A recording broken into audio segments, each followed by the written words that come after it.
À la Bibliothèque royale de Copenhague se trouve un livre en vélin du XVIIe siècle, écrit par le père Pierre Danes, qui a abondamment voyagé en Afrique du Nord. Il y décrit les cachots et les bagnes d'Alger.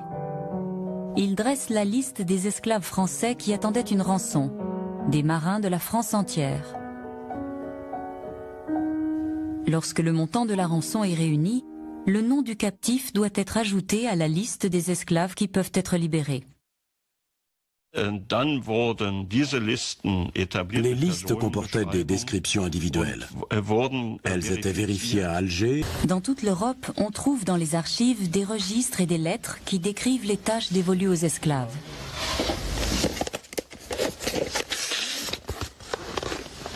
Voyons voir ces lettres. En voici une. Parmi les archives, Éric Goebel a découvert un document exceptionnel par sa rareté.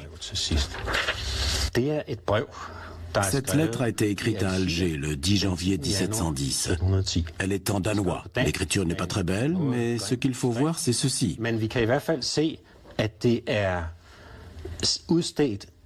Cette lettre est pour mon père, Jens Hansen, capitaine à Rønne, sur l'île de Bornholm.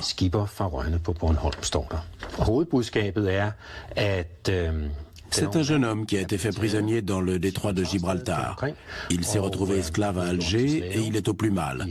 Il demande à sa famille d'envoyer de l'argent pour racheter sa liberté. Il a estimé le nombre des esclaves blancs à 25 000 à l'époque à Alger. Notre estimation pour la période qui va de 1540 à 1650 est qu'à peu près 600 000 esclaves sont passés par Alger. Les archives royales danoises ont conservé plusieurs documents liés à ces accords. Voici un sauf-conduit algérien. Nous n'avons que la partie danoise. Comme vous le voyez, il en manque une partie. C'est un document que le capitaine danois emportait avec lui.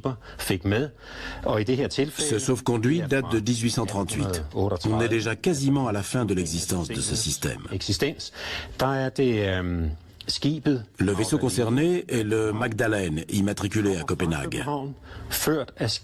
Il a effectué un voyage depuis la capitale. Son capitaine était Jacob Ebert et il devait emprunter le détroit de Gibraltar.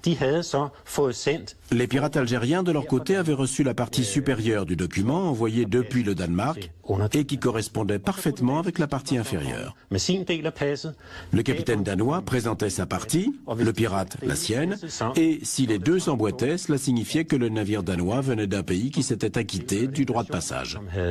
Le roi avait payé, donc le bateau pouvait naviguer librement.